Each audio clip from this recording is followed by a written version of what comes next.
7 brutal truths that fuel your anxiety, without you even realizing it. Stop before it destroys you. Have you ever felt like your chest tightens, but there's no clear reason?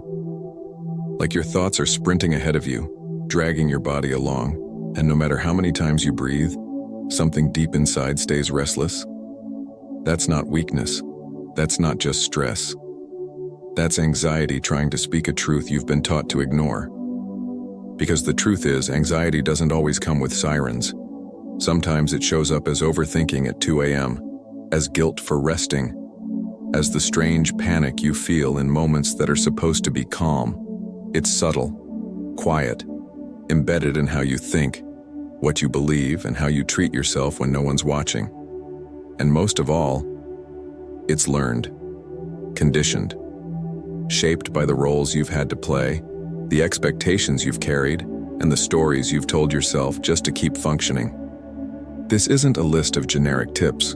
This is a confrontation, a dialogue between the part of you that wants peace and the part that has been unknowingly feeding the storm. Today I want to show you 14 brutal truths that might be silently fueling your anxiety. Not the kind you read in self-help articles. These are the truths that hide behind your ambition, your perfectionism, your silence, and even your smile. Each truth is a mirror, not to shame you, but to free you. Because you can't heal what you haven't seen, and you can't break free from a cycle that you're still calling normal. Let's begin with the first truth, one that most people never question because it sounds so noble, so mature, so responsible, but it's killing your peace from the inside out. Topic 1. The lie of I should be fine. You've said it to yourself more times than you realize. I should be fine. I should be over this by now. I shouldn't be feeling this way. That phrase, as small as it sounds, is one of the most common and overlooked emotional betrayals we perform against ourselves. Because buried in that sentence is a demand, a refusal, a dismissal of your own emotional truth. What you're really telling yourself is, whatever I'm feeling isn't valid. Whatever I'm experiencing must be wrong. And the moment you believe that, you begin to split in two, the self that feels and the self that judges the feeling. That's where anxiety begins to grow, not just from pain, but from resistance to pain, from the pressure to be okay when you're clearly not, from the performance of strength in moments that actually require softness. The Stoics understood this. Marcus Aurelius wrote, "If you are distressed by anything external, the pain is not due to the thing itself, but to your estimate of it. But what if the external thing isn't a circumstance, but an internal expectation? What if the very idea that you should be okay is what's making you unwell?" I should be fine is a sentence rooted in comparison, in shame, in fear of being seen as weak, dramatic, or needy. It's what you say when you don't want to burden others, or worse, when you've decided that your own pain doesn't deserve care. But here's the truth. You don't get stronger by ignoring your wounds. You get stronger by respecting them enough to tend to them. Every time you tell yourself you should be fine, you abandon the real you, the version of you that's struggling, exhausted, confused, and just wants to be held without being fixed. And over time, this emotional exile becomes your normal. You smile while suffocating. You help others while secretly hoping someone will notice your silence. You keep moving, but inside, your soul is stuck in place, begging for a pause that never comes. This is where anxiety festers, in the gap between what you feel and what you're allowed to feel, in the pressure to bounce back before your heart has even had time to break properly. You don't need to justify your pain to anyone, especially not to the version of yourself that's still living under someone else's expectations. What if instead of "I should be fine," you asked yourself, "What do I actually need right now? What part of me is tired of pretending? What would happen if I stopped holding myself together for one moment?" Sometimes the most healing thing you can do is admit you're not okay, and let that be enough, not as a failure, but as an act of emotional courage. Because calm doesn't begin with perfection, it begins with permission. And the first permission you need is the right to not be fine all the time. This is where peace begins, not in pushing through, but in finally laying down the burden of always having to be okay. The addiction to inner noise. Silence is supposed to bring peace, but for many, silence feels like danger, like something's wrong, like something's missing, so they fill it with noise, with thoughts, with screens, with distractions, not because they want to, but because they don't know who they are without the noise. This is the second brutal truth. Anxiety often survives because you've become addicted to inner noise. It doesn't start as a choice. It starts as a habit, a coping mechanism, a way to avoid the unbearable tension of being alone with your own thoughts, of hearing what's really going on inside you when nothing else is talking. You scroll because stillness feels heavy. You multitask because quiet feels hollow. You talk to yourself constantly, not out of reflection but as a form of escape from what's beneath the surface. The mind becomes a highway of thoughts with no off-ramp, always speeding, always merging, always moving. And yet, you arrive nowhere. Just more tired, more agitated, more disconnected from your center. Here's the paradox. You crave peace, but you're afraid of the silence required to experience it. And you're not alone. Many people use noise the way others use substances, not to feel more but to feel less, not to awaken but to numb. Inner noise becomes a sedative disguised as stimulation. Seneca wrote, "To be everywhere is to be nowhere." But now we are always somewhere, mentally jumping between what we should have done and what we fear might happen. Rarely here, rarely now, rarely still. This endless noise doesn't just drain you, it disconnects you from your breath, from your intuition, from your nervous system's natural rhythm. It traps you in a state of chronic mental stimulation where the body feels unsafe, even if nothing's wrong. And the worst part? You start mistaking this noise for your identity. You say, "That's just how I think." You say, "My mind is always racing." You say, "I can't stop overthinking." But you're not your thoughts. You're the one who hears them. And the more space you give yourself to notice them without obeying them, the more freedom you create between reaction and awareness. You've been taught that doing more is productive.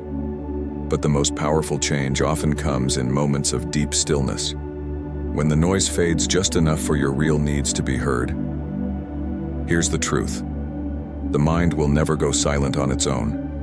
You have to train it, not by force, but by attention, by gently returning to the present moment, by practicing the art of not reacting to every thought that passes through your awareness. And in that practice, something unexpected happens. You start to feel a subtle shift, a softening, a loosening of the mental grip that's been squeezing your chest for years. Calmness grows in the spaces between thoughts, and those spaces only appear when you stop feeding the addiction to noise. Start small, one breath, one pause, one moment without a screen, one walk without music, 1 minute where you sit, not to fix anything but to simply be. It will feel uncomfortable at first, like boredom, like emptiness. But underneath that discomfort is clarity, and underneath that clarity is peace. You don't have to silence your mind all at once. Just stop giving it so many things to shout about. The anxiety isn't just in the noise around you, it's in the noise you've mistaken for home. But peace isn't far. It's just been buried under too many words, too many worries, too much stimulation. And once you start to hear the quiet again, you'll wonder how you ever lived without it. You're playing God in other people's lives. Anxiety doesn't always come from chaos. Sometimes it comes from control, the exhausting kind. The kind that isn't about organizing your life, but about managing other people's feelings, decisions, and perceptions of you. Silently, constantly, without rest. This is the third brutal truth. You're trying to carry what was never yours to hold, the responsibility for how others feel, act, or think, and it's quietly breaking you from the inside. You think it's empathy. You tell yourself you're just being responsible, caring, loyal, but what's really happening is far deeper.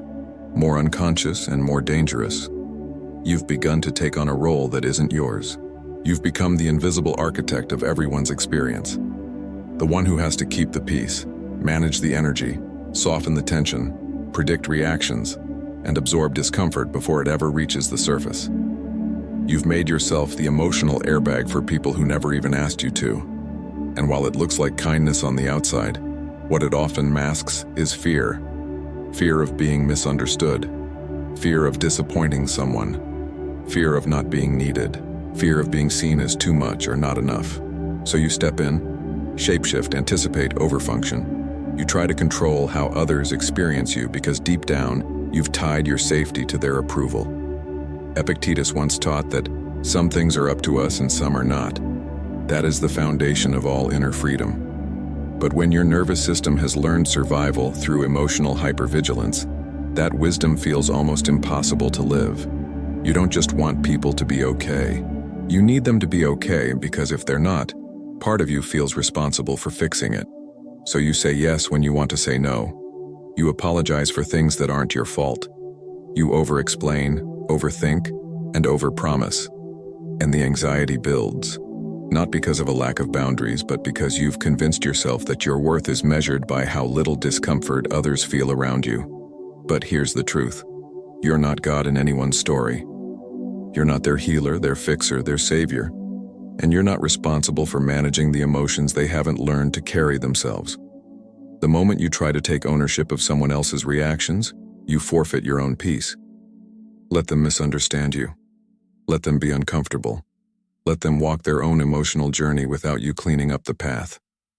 Not out of coldness, but out of clarity. Because every time you interfere where you don't belong, you rob them of their growth and you rob yourself of your calm.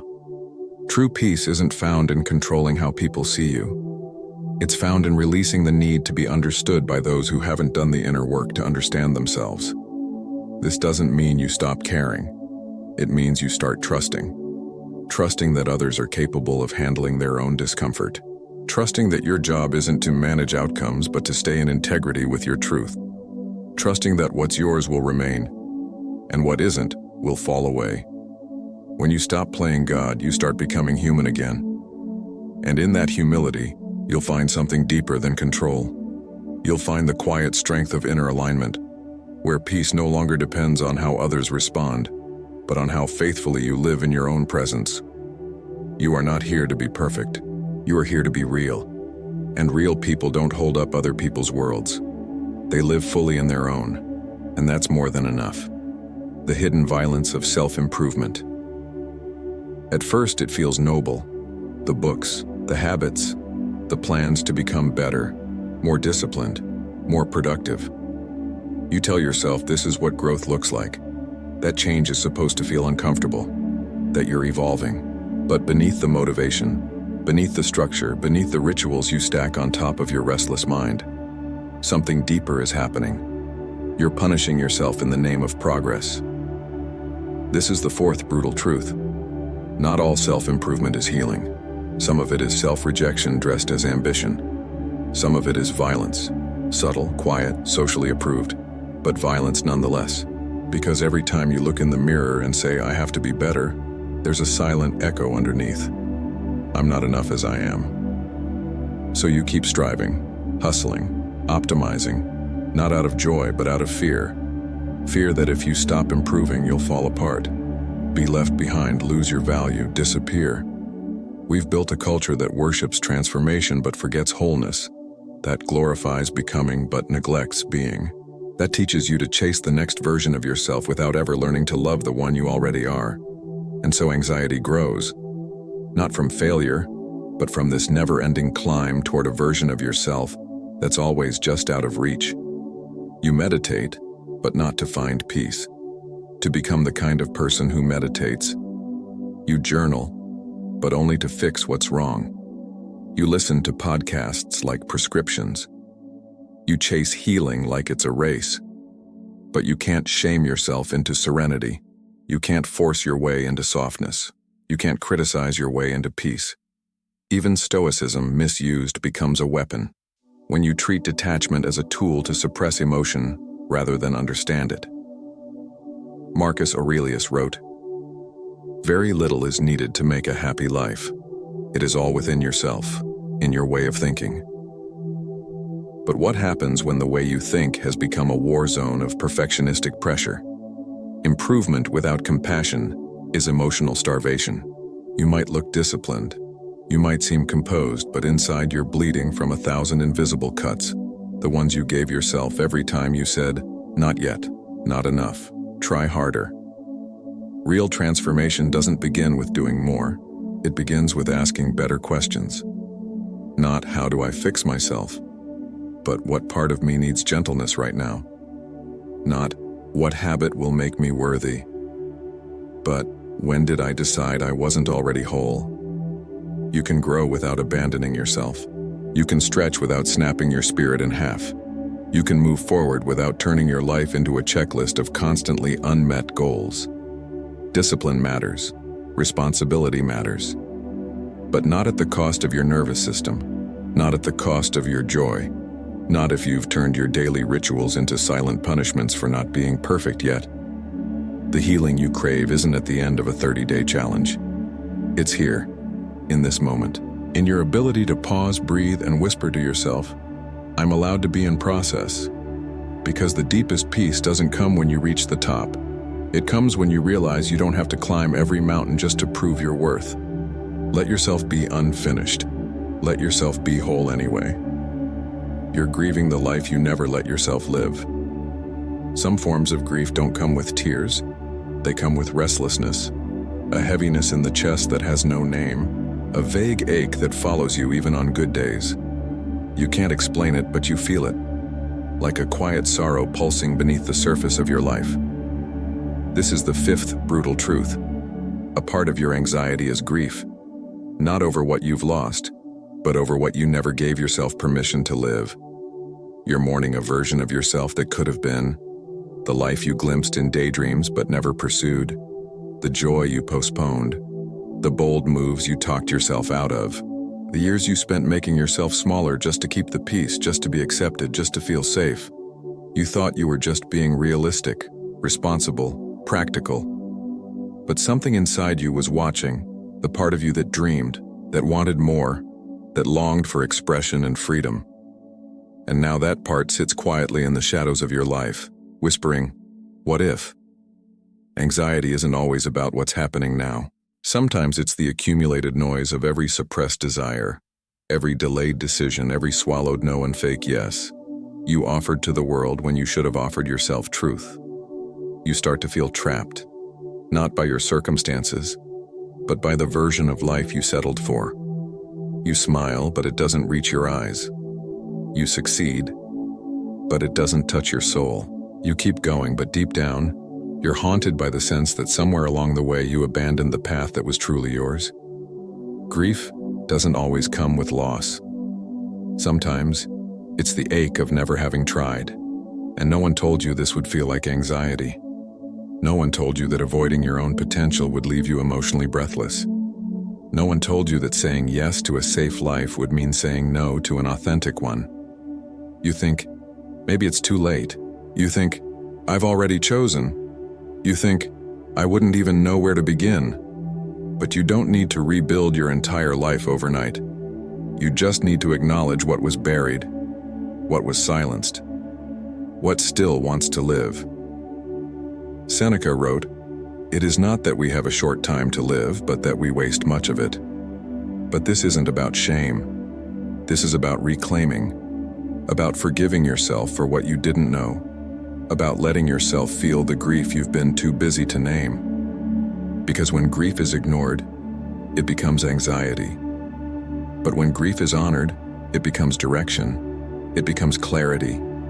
It becomes a voice inside you saying, there's still time to choose differently. You're not too late. You're just awakening. And this feeling, this silent ache, is not here to punish you. It's here to call you home. Let yourself mourn the paths you didn't take. And then, gently, take one step toward the one that's calling you now. Your identity is built on emotional avoidance. You've spent so much time protecting yourself from pain that you've forgotten who you are without the armor. Not the version of you that's agreeable, not the one that's always composed, always rational, always handling things, but the raw, real you, the one underneath all the performance.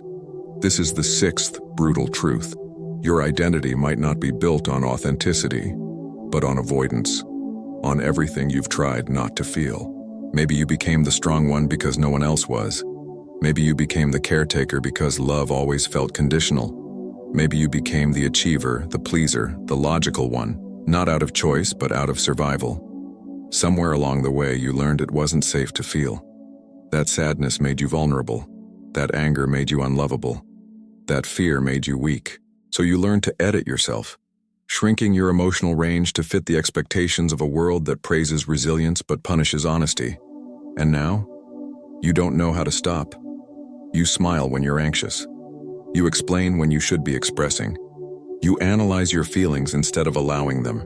And you wonder why you feel like a stranger in your own life. But here's what's terrifying. If you built your identity around avoiding emotion, then peace, true embodied peace, will feel like a threat. Not because it's wrong, but because it's unfamiliar. Because it invites you to stop managing, stop performing, and start feeling what you've been running from for years. This is where anxiety hides, in the cracks of your false self, in the subtle tension between who you've become and who you were always meant to be. Not a perfect version, not a healed version, but a whole one, messy, honest, present. Stoic wisdom often gets misunderstood. It's not about suppressing emotion. It's about mastering your relationship with it. Marcus Aurelius didn't deny his grief, or fear, or fatigue. He observed it, questioned it, and chose his response. But most of us don't even reach that stage. We short-circuit the process. We label emotions as bad, threatening, unproductive, and so we repress instead of reflect. We numb instead of name. We cope instead of connect. The result is a version of the self that looks stable but feels hollow, that functions but doesn't flourish, that controls but never truly lives. So ask yourself, who are you when you're not managing everyone else's perception? Who are you when you're not avoiding disappointment, conflict, or shame? Who are you when you're not playing the role that kept you safe in childhood? That's where your real self is waiting, not beneath a stack of productivity hacks or polished affirmations, but beneath the very emotions you feared most. Let yourself feel. Let yourself break character. Let yourself be seen without the armor. The you behind the fear is still here. And the moment you stop avoiding what hurts is the moment you start becoming whole. You don't trust good moments to last. You've felt it before. That strange tension in the middle of a peaceful moment. Everything is quiet. Nothing's wrong. And yet, something in you tightens. You wait for the drop. You brace for the storm. You scan for the flaw, the risk, the thing that will ruin it all. This is the seventh brutal truth. Your anxiety isn't always triggered by pain. Sometimes it's triggered by peace. Because somewhere in your story, calm stopped feeling safe. Joy became suspicious. Rest began to feel like a setup. You learned that the moment things feel okay, something bad must be coming. So instead of sinking into serenity, you armor up. This is a trauma reflex, subtle but powerful. It teaches your nervous system that stability can't be trusted, that something always breaks, that good doesn't last. And over time, this belief becomes a lens. You stop seeing the present for what it is and start interpreting it as a trap. You don't relax into joy. You scan it. You overthink it. You search for the flaw in the moment. And if you can't find one, you invent it. You question your happiness. You second-guess the kindness of others. You reject ease because it doesn't match your internal narrative, the one where life is meant to be hard, uncertain, unstable. So when it's not, you feel off balance, like something must be wrong with you for feeling okay. The Stoics taught us to prepare for difficulty, but not to reject peace. Marcus Aurelius reminded himself that suffering comes from opinion, not reality. But if your mind has decided that safety equals risk, then even joy can become a source of anxiety. You tell yourself it's just hypervigilance, that you're being realistic, that you're protecting yourself. But all you're really doing is robbing yourself of presence, of gratitude, of the deep rest your soul has been begging for. Because peace doesn't just soothe you, it scares you. Not because it's dangerous, but because it requires surrender. And surrender means letting go of control. It means being fully in this moment without clinging to the past or bracing for the future. It means allowing yourself to receive what's good without needing to manage it. And for many, that kind of vulnerability feels more threatening than chaos. So here's the truth. If you don't learn to trust peace, you will sabotage it. You'll overanalyze relationships until they collapse. You'll doubt your own success until you burn it to the ground. You'll interrupt your own healing because you've confused struggle with identity. You can't force yourself to relax, but you can practice reminding your body, moment by moment, that peace is not a setup. It's not a lie. It's not something to earn or prove or apologize for. It's a state you're allowed to live in. Not forever, not without interruption, but more often than you've let yourself believe. Start by noticing when you tense up in good moments, when you deflect compliments, when you look for problems where there are none, when you push away the very calm you claim to be searching for. And in those moments, whisper this to yourself: this peace is real. I don't have to lose it to believe it. Because your life won't be measured by how well you prepared for disaster. It will be defined by how fully you allowed yourself to live when the moment invited you to rest. The phantom war with time. You wake up already running. Not physically, mentally. Thoughts racing, pressure building, as if some invisible clock started counting the moment your eyes opened, and now every second you're not producing, fixing, solving, or progressing is a second wasted. But no one set this clock for you. You did, and you've been trying to outrun it ever since. This is the 8th brutal truth. You've created a phantom war with time, and it's stealing your peace, moment by moment. You feel like you're behind in life, behind in healing, behind in success, relationships, purpose, as if there's some deadline no one told you about. But you're sure everyone else is closer to meeting it than you are. You scroll through lives that look faster, better, clearer. You compare your timing to someone else's highlight reel. You build silent timelines in your head. By this age I should have. By now I should be. By next year I must. And every time reality doesn't match that inner script, anxiety surges, not because something is wrong, but because you believe it should be different. The Stoics spoke about time not as something to conquer, but something to live within. Seneca wrote, "We suffer more often in imagination than in reality." Yet your imagination has turned time into a battlefield, a place where you measure your worth by your pace, not your presence. And the deeper truth is this: your war with time is really a war with yourself.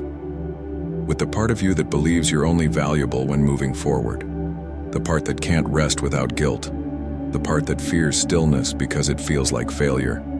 But peace isn't found in racing toward the future. It's found in reclaiming this moment, fully, honestly, without apology. There is no gold medal for rushing through your own life. No prize for being the fastest to achieve what someone else expects of you.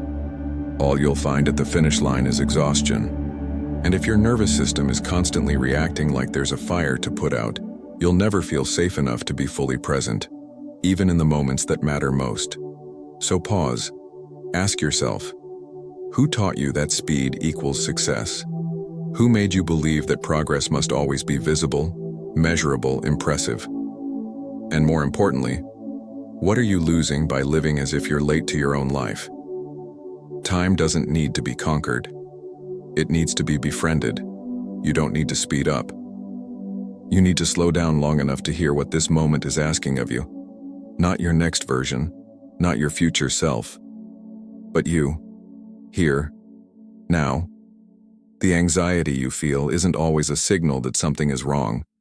Sometimes it's a symptom of rushing past what's trying to be felt, heard, and healed in the present. Let yourself release the timeline. Let yourself drop the deadline. Let yourself breathe where you are, not where you think you should be. Because the more you honor this moment, the less you'll fear the ones to come. You've made certainty your God. There's a part of you that longs to know, to be sure, to have answers before the questions are even finished forming, to predict what will happen, how it will feel, how others will respond, how it will all play out, so you can finally relax. But that moment never comes, because every answer opens a new question. Every plan reveals a new risk, and the more you chase certainty, the further peace drifts from view. This is the 9th brutal truth. You've made certainty your God, and your anxiety is the price of that worship. You call it preparation. You call it responsibility. You call it being realistic. But at its core, it's fear. The fear of letting go. The fear of being vulnerable in the unknown. The fear of trusting life when it refuses to give you guarantees. So you gather information, obsess over details, create mental rehearsals of conversations and outcomes that may never happen. You double-check, triple-check, not because you're careless, but because the unknown feels unbearable. And somewhere along the way, certainty stopped being a desire and became a demand, a condition for peace, a rule you wrote in silence. I can only feel safe if I know what's next. But the Stoics taught the opposite. They didn't chase certainty. They cultivated resilience. Epictetus reminded us that we cannot control events, only our response. That the search for certainty in an uncertain world is not wisdom, it's bondage. Certainty is an illusion that demands sacrifice. And what it usually demands is your presence, your ability to enjoy the now, your capacity to trust yourself in motion, your freedom to live without needing to have everything figured out. When certainty is your God, spontaneity feels unsafe. Rest feels irresponsible. Vulnerability feels like a risk you can't afford. So you overwork, overplan, overanalyze. You try to manage what can't be managed and call it just being careful. But what if your constant search for answers is what's keeping you stuck? What if you don't need to know everything to take the next step? What if the peace you're craving isn't found in knowing, but in trusting? This is where the anxiety lives. In the gap between what you demand from life and what life is willing to give. And life will never promise you clarity before movement. It gives you direction during the walk, not before. You don't need certainty. You need capacity. The capacity to not know and still breathe. The capacity to move forward even when the outcome is unclear. The capacity to be rooted in yourself when the world refuses to offer reassurance. Let go of the belief that only the known is safe. Let go of the myth that control equals protection. Let go of the habit of deferring your peace until everything is predictable. It won't be. It never has been. But you're still here. And that means you've already survived the unknown 1,000 times. Trust that. You're in love with the version of you that's always busy. There's a certain version of you the world applauds. The one who keeps moving, who handles everything, who never stops, who fills the silence with productivity, turns rest into guilt, and calls exhaustion drive. This is the 10th brutal truth. You've fallen in love with the version of yourself that's always busy, and now your anxiety doesn't just come from doing too much, but from the fear of doing less. You've convinced yourself that motion equals meaning, that momentum is proof you matter, that being overwhelmed is a sign you're doing something right. You say you're just being responsible, focused, determined. But deep down, busyness has become more than a behavior. It's become your identity. Because in the stillness you start to feel what you've spent years trying to outrun. The fears, the doubts, the grief, the truth. And that version of you, the one who's constantly moving, has become the perfect distraction, the perfect shield, the perfect justification for never stopping long enough to hear what's really going on inside. You don't just fear failure, you fear rest. Because rest feels like disappearing. Like falling behind, like becoming invisible to a world that only sees what you produce. So you fill your days, you answer every message, you overcommit, You say yes out of habit, out of pressure, out of fear that if you ever slowed down, even for a moment, the entire illusion would collapse. But the Stoics weren't afraid of slowness. Marcus Aurelius wrote, "If you seek tranquility, do less, or do what's essential," which brings a double satisfaction: to do less, better. In other words, motion isn't meaning. Presence is. Busyness, when left unchecked, becomes avoidance in disguise. And the tragedy is this: the more you glorify being busy, the more you starve the parts of yourself that don't need to do anything to be worthy. The parts that simply want to be felt, heard, lived. You think you're staying ahead, but you're actually running in circles, trapped in a cycle where your value is tied to your utility and your soul is quietly suffocating behind your schedule. So ask yourself, who are you when you're not performing, not producing, not proving? Who are you when you're not meeting someone's need or filling another calendar square? If that question terrifies you, you've just uncovered the very reason your anxiety won't let you slow down. Because you've mistaken speed for security, movement for purpose. And now, stillness feels like a threat instead of an invitation. But it doesn't have to be this way. You're allowed to stop, to breathe, to pause without asking for permission, to choose depth over speed, presence over pressure, being over doing. You're not a machine. You're not a brand. You're not a to-do list in human form. You're a living, breathing soul. And the parts of you that don't produce are not liabilities. They are sacred. They are where your joy lives, your creativity, your peace. Let them breathe again. You're terrified of changing the narrative. You've told the story so many times that it feels like the truth, not just to others, but to yourself. The story of who you are, what you've survived, what you've become because of what they did, what you lacked, what you lost. You've repeated it in silent thoughts, in conversations, in choices, and it became your compass, your identity, your emotional home. This is the 11th brutal truth. You're not just attached to the pain, you're attached to the story that grew from it. And changing it feels like losing yourself. You say you want healing. You say you want peace, but deep down there's fear. Because who would you be without the story that explains your scars, that justifies your defenses, that shaped how you relate to the world? Sometimes, it's not the trauma that's hardest to release. It's the version of yourself that was born in response to it. You became the survivor, the warrior, the one who overcame. And there's strength in that. But there's also stagnation.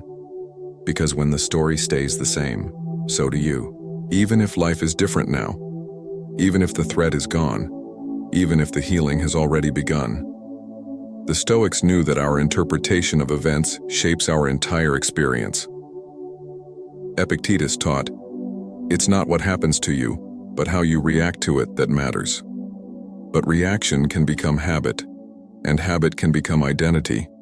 And once that happens, we cling to our suffering, not because it helps, but because it feels familiar. You fear letting go of the narrative not because it's still true, but because it's become your anchor in a world that constantly shifts. Without it, you'd have to reinvent the way you see yourself. And that can feel like starting over, vulnerable, unprotected, exposed. But here's the question that changes everything. What if the story you've been telling is too small for who you're becoming? What if the pain was real, but the person you became in response no longer serves the life you want now? You don't have to forget the past. You don't have to deny what happened. But you do have to ask if it's still defining you more than it needs to. Because sometimes anxiety comes from growth being blocked, from a deeper self wanting to emerge, while the old identity pulls you back into the safety of what's known. You've changed. You've outgrown certain versions of yourself. And now, the fear you feel isn't failure. It's transformation knocking. Let yourself tell a new story. Not one where you erase what was, but one where you include what can be. A story where strength is no longer about carrying the weight of the past, but about setting it down with reverence and walking forward lighter, freer, more whole. You're allowed to change the narrative, And in doing so, you don't lose yourself. You finally meet yourself. You inherited emotional survival scripts. There are beliefs inside you that you never chose. Fears that didn't begin with your own experience. Emotional reflexes that respond faster than thought. Not because you're weak, but because you were trained. This is the 12th brutal truth. Part of your anxiety isn't even yours. It's inherited, passed down silently like a secret, carried in tone, tension, silence, and reaction. You're not just managing your own emotional patterns. You're holding on to survival scripts from generations before you. Maybe you grew up in a home where calm was rare and tension was normal, where love came with conditions, where emotions were either explosive or completely suppressed. You watched, you absorbed, you adapted, not consciously, biologically, because your nervous system learned the emotional language spoken in your environment long before you knew how to question it. So now, as an adult, your body still prepares for conflict in safe moments. You still shrink to keep the peace. You still feel responsible for everyone else's discomfort. You still equate stillness with danger, because somewhere that pattern helped you survive. These are emotional survival scripts, ways of being that once made sense, but are now quietly hurting you. You apologize too much. You anticipate people's needs before they ask. You avoid expressing your own. You work harder when you're scared. You joke when you're sad. You numb when you're overwhelmed. And you think, that's just how I am. But it's not. That's how you learn to be. Seneca said, "No man becomes guilty before he is born." Yet we often carry guilt, fear, and shame that aren't ours. Emotional debts handed to us by parents who never felt safe themselves, grandparents who endured trauma they never spoke of, generations of unprocessed pain encoded into behavior, and because no one ever named it, it became normal, expected, invisible. So now your anxiety isn't just about what's happening today, it's also a signal, a whisper from your nervous system asking if it's finally safe to live differently. You're not broken. You're carrying too much. The first step to healing isn't fixing, it's recognizing. Recognizing that some of your reactions were never conscious choices, they were inherited defenses. That the story of your anxiety might include pages that were written long before you were born. And here's the beauty. Once you see it, you're no longer bound by it. You can interrupt the script. You can say, "This stops with me." You can learn to sit with an emotion instead of silencing it. You can learn to ask for what you need. You can learn to rest without guilt, speak without apology, feel without fear. You don't have to pass this down. You can rewrite the emotional legacy, not through perfection, but through presence.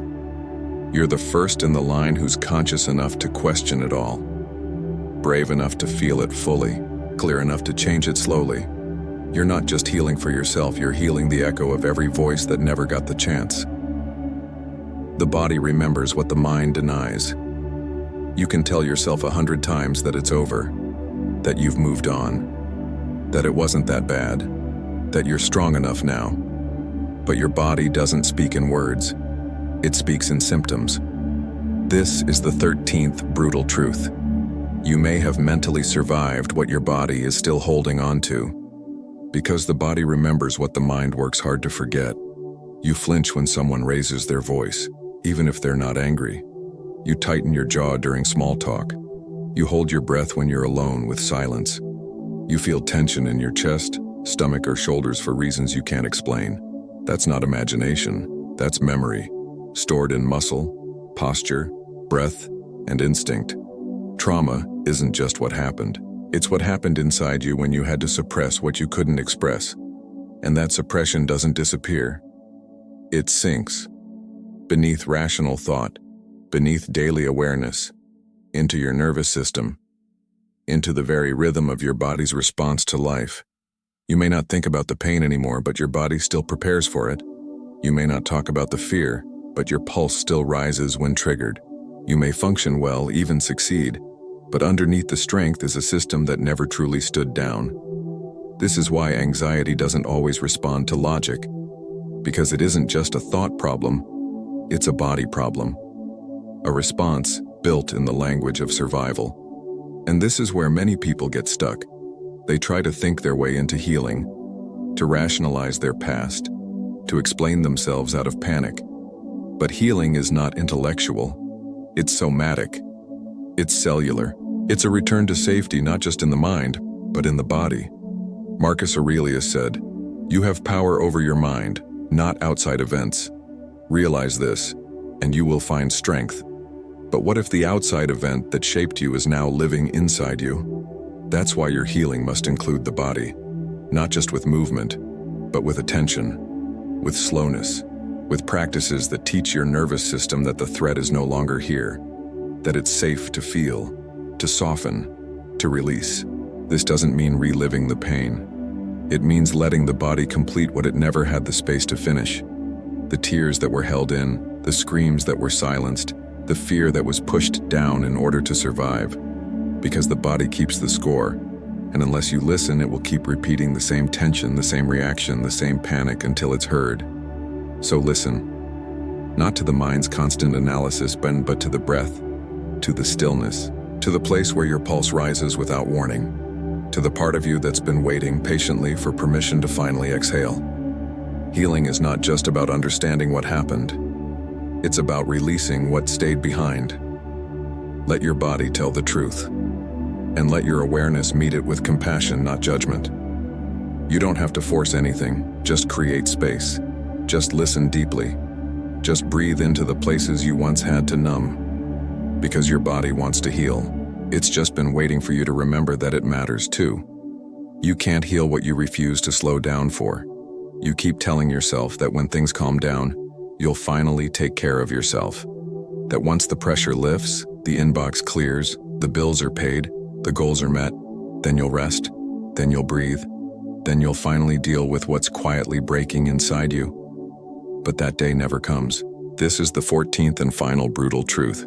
You can't heal what you refuse to slow down for. And the longer you wait for life to give you permission, the louder your anxiety will become. Because healing doesn't happen in motion. It doesn't rush to catch up with your schedule. It doesn't scream over the noise you've normalized. Healing waits. Quietly, silently, softly. And the more you fill your life with speed, the more you drift from the stillness where real transformation begins. You live in a world that rewards urgency, that celebrates pressure, that makes you feel guilty for pausing as if slowing down means falling behind. But what if you've been chasing the wrong version of progress? What if peace isn't on the other side of more effort, but on the other side of less? You've tried pushing through. You've tried managing it, fixing it, outperforming it. But anxiety doesn't yield to force. It dissolves in presence, in attention, in the courage to feel what you've been avoiding. That kind of presence doesn't arrive by accident. It's built, breath by breath, moment by moment, in the pauses you've been postponing, in the silence you've been afraid to sit with, in the slowness that reveals what the noise has been covering up. Seneca wrote, "It is not that we have a short time to live, but that we waste much of it. And one of the most tragic ways we waste it is by speeding through what's meant to be felt, treating our inner world like a task to check off, rather than a sanctuary to return to. You say you don't have time to heal. But how much time are you losing by staying in survival mode? You say you'll rest later, but later keeps moving. And meanwhile, your body tenses, your thoughts spin, your soul waits. You don't need another plan. You need space. You don't need another answer. You need attention. You don't need to be more productive. You need to be. Start small. One breath. One honest pause. 1 hour with no performance, no pretending. One moment where you put your hand on your chest and ask, what part of me is still holding pain I haven't touched? Because the truth is, you're not behind. You're not broken. You're not lost. You're just tired of living at a pace that your soul was never designed to sustain. Slow down. Not as a reward, not as a luxury, but as a revolution.